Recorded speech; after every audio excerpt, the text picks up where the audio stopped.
Natataranta na, meron nang nanginginig. Stella Kimbo, harapin mo ito. Deserve mong harapin ito. Clarified regarding her statement of admission and at the same time pointing to the members of the technical working group as the one who filled in those blanks. Diba? So, Stella Kimbo, para hindi po kayo magkakaproblema, harapin mo. If sa tingin mo, sa tingin nyo, malinis ka, harapin mo ito, no? Narito ang Balitang Pinoy TV. Okay, ayan na nga, no? Yung ating mga highlights ng ating pag-uusapan ngayon. Maiinit yung ating mga balita ngayon. Eto, matindi ito ha. Itong Supreme Court, no? Inatasan na dumalo itong si Representative Stella Kimbo sa patungkol po dito sa inamin niya sa mga blank items ng National Budget of 2025 sa Pilipinas. Ayan. Natataranta na, meron nang nanginginig. Stella Kimbo, harapin mo ito. Deserve mong harapin ito. Ito yung pang-last natin na pag-uusapan ay ito ngang pagpapalit ng mga PhilHealth boards, no? So dapat namang palitan yung mga membro ng PhilHealth, no? Kung gusto natin na hindi na maulit yung paglabag nila sa ating konstitusyon, no? Bakit inilipat yung pera ng PhilHealth sa unprogrammed funds, no? So inimungkahi yan ng Korte Suprema na it should be better na lahat ng mga PhilHealth board dyan, palitan na yan lahat, okay? Palitan na yan lahat. Ito ay for the good of our country and for the good sa ating mamamayang Pilipino. Okay? So yun po ang mga pag-uusapan natin ngayon. Pero bago ang lahat, bago natin ito pag-uusapan, help me po na i-like muna at i-share itong video na ito para guys kakalat ito sa taong bayan. Okay? Sabay-sabay nating i-like muna at i-share itong video natin, Facebook at YouTube. 1, 2, 3, go! Okay? Like and share para maraming makalam. And also guys, paki-subscribe at paki-follow ito para lagi kayong updated sa mga balita na kagaya nito. At ma-notify ang inyong mga cellphones kung meron tayong breaking news. Okay? So, kagaya nito, breaking news ito. So, sabay-sabay natin i-follow, i-subscribe, Facebook at YouTube. Ready? Follow, subscribe. 1, 2, 3, go! Ayan, thank you very much. Okay, simulan na natin.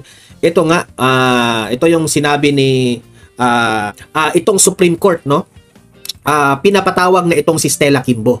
At sagutin mo itong oral arguments patungkol po dito sa 2025 GAA. No, meaning to say, tinatrabaho nila yun during the BICAM. Okay, natuklasan, merong mga representatives na nagsabi na merong blank report. Okay, ngayon, itong si Stella Kimbo, isa ito sa mga BICAM members. May inamin kasi itong si Stella Kimbo patungkol dyan sa blank items diba? So ngayon, pinapatawag na siya to answer oral arguments dito sa 2025 GAA. Ito na yung mga nakapunta na po sa executive branch ni Presidente Bongbong Marcos. Okay? Alamin natin ang buong istorya diyan. I-play natin. Stella Kimbo, pasok. Ipinagutos ng Korte Suprema ang pagdalo ni House Appropriations Chair Stella Kimbo sa oral arguments. At sana naman na ikaw, Stella Kimbo, pupuntahan mo doon para klaro, di ba? Kasi po, yan sa Supreme Court na yan, ang nag-utos niyan, taong bayan. So, pansinin mo naman ang hinanaing ng taong bayan, di ba? Nain ang petisyon laban sa 2025 General Appropriations Act. Ito'y matapos niyang aminin na may blanco. So, may inabin patungkol dyan sa blanco. Noong una, some of the members, silang mga bakulaw, yung mga tuwadkom, sasabihin, wala namang blanco. Si Bongbong Marcos, wala namang blanco. Pero kung si Senator Amy ang sasabihin mo, merong blanco. Ngayon, si Stella Kimbo, umamin rin na may blanco. So, ano pa? Sa bicameral report ng 2025 budget, bukod kay Kimbo, ipinatawag din ang Technical Working Group ng Senado at Technical Working Group. Ito yung sabi ko sa inyo Nadadamay kayo pinapatawag rin sila. Which is, relevant nga naman kasi tatanungin Kasi may binabanggit doon si Stella Kimbo na patungkol doon sa anong term doon? Typographical error. Kumbaga, ganun po ang mga palusot ni Kimbo. So, ngayon, itong mga technical working group, tatanungin ito sa Supreme Court. Tama rin na naman, di ba? Kamara upang magbigay linaw. Kaya nga, naalala ko yung sinabi ni Atty. Vic Rodriguez Kayong mga taga-technical working group, if alam nyo na kung meron mang mga nangyayaring pagdidikta sa mga ginagawa nyo dyan, you come out. Yan ang sabi ni Atty. Vic. You come out.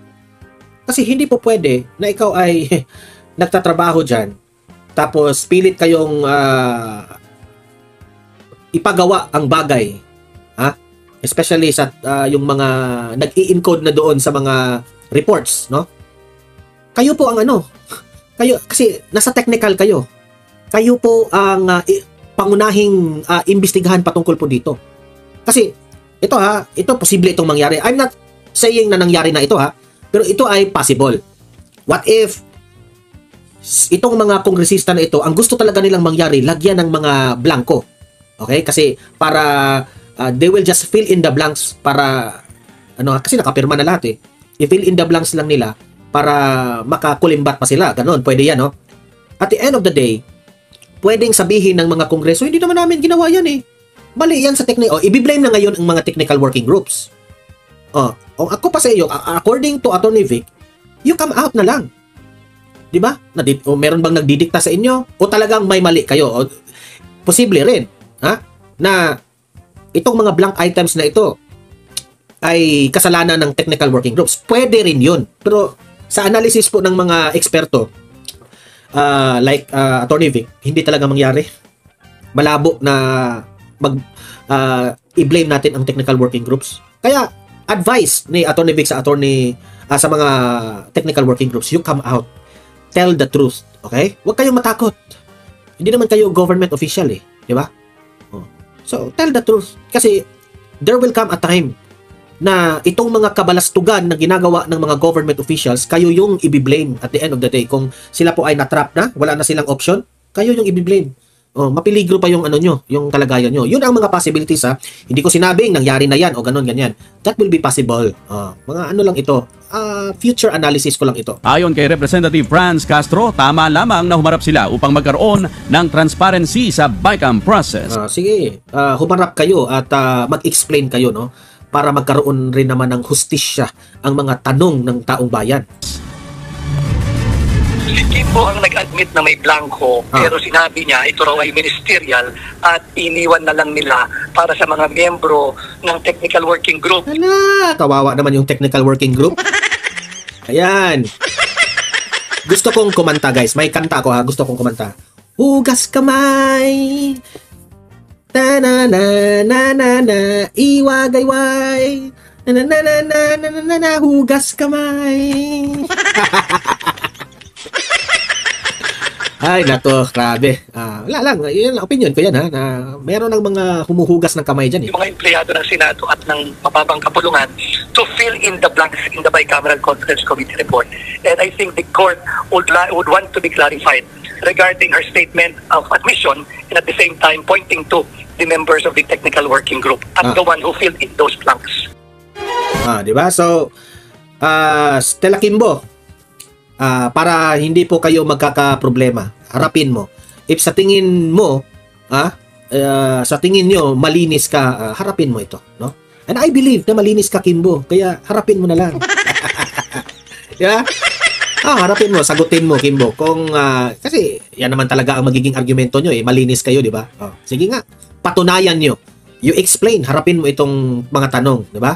Okay, so, punta tayo sa next. Payag ba kayo, taong bayan? Kayo, tinatanong ko kayo ngayon. Payag ba kayo na papalitan ang PhilHealth Board? Ito yung iminungkahi ng Korte Suprema. Meaning to say, there is something wrong with this, mga PhilHealth Board. Kasi, bakit nakalusot yan? Na pera ng PhilHealth, pera ng mga taong bayan, pera ng mga members ng PhilHealth na umaasa dito kapag ma-hospital sila. Nilipat yung pondo na yan na bilyong-bilyong pera na nilipat. Bakit hinayaan ito ng mga PhilHealth board members? Yan ang malaking tanong. So, payag ba kayong palitan sila? Ito yung balita, Play! Iminungkahi ni Supreme Court Associate Justice Antonio Co. Jr. na palitan ang pamunuan ng PhilHealth dahil sa hindi pagsunod sa batas kaugnay ng paggamit ng... Kung talaga namang hindi sila sumusunod sa batas, dapat nating palitan, di ba? Kasi, madidihado tayo dyan, di ba? Malaki pa namang tulong itong ahensya na ito, itong PhilHealth, no? Dito po nakasalalay ang ating buhay. Sa totoo lang, lahat tayo magkasakit, tao lang tayo. So kung itong PhilHealth Board ay papalitan para sa kaayusan ng ahensya na yan, payag na payag po tayo. Ang pondo nito, git niya dapat maibalik sa PhilHealth ang 60 bilyong pisong 60 billion peso, ibalik nyo yan sa PhilHealth. Malaking bagay na yan sa amin. Ha? Ibalik nyo. inilipat sa National Treasury upang mapalawig ang serbisyo at makapagdagdag ng empleyado. Correct, di ba? Itong 60 billion na pera ng PhilHealth, marami na pong magagawa nito. Marami na pong trabaho rin na magagawa nito, di ba? Kasi kung titingnan nyo, ang PhilHealth nga pumipila pa tayo, di ba? Isa rin yan Dapat itong PhilHealth na ito, gawa kayo ng sistema na kukonti po yung hassle ng mamamayang Pilipino, di ba? So, ibalik na yung 60 billion para matapos na itong issue na ito. Ibalik nyo na. May gusto na naman akong kakantahin Ito. Kahit tagal mo nang nawala, babalik ka rin. Yan ang hustisya natin sa Pilipinas, di ba? Ibalik nyo ang pera. Pinalakay ang mga isyong ito sa ikatlong round ng oral argument sa Korte Good job Supreme Court, good job. Suprema kaugnay ng petisyong pigilan ang paglilipat ng pondo.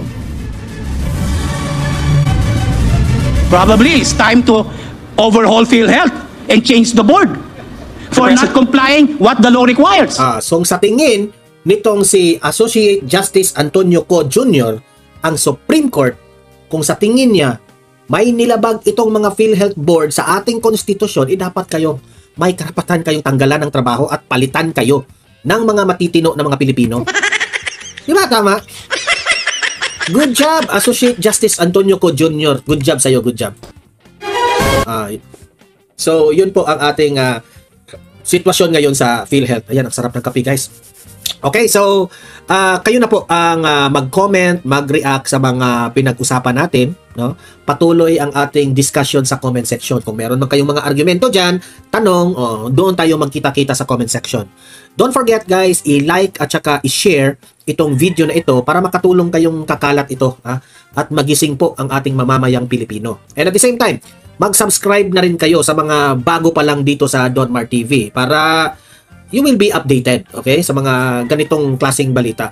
And guys, sa mga dati ko ng mga subscribers sa Don Mar TV, mag-subscribe rin kayo sa second channel ko, Don Mar TV Balitang Totoo. Okay, meron po tayong mga ina-upload doon, political vlogs na hindi po natin ina-upload dito sa main channel natin. Okay? So, Don Mar TV Balitang Totoo. Subscribe. Okay, maraming salamat mga moderators, mga audience. Maraming salamat sa panonood ninyo. See you in my next video. See you in my next live. Have a great day. Have a great night. God bless po sa ating lahat. Mabuhay ang Pilipinas. God save the Philippines. Bye-bye. Ito na nga mga kabalita. Ano na ang masasabi nyo patungkol sa balitang ito? Please comment down below mga kabalita. Pag-usapan natin yan sa comment section. At kung di ka pa nakasubscribe sa ating channel, baka naman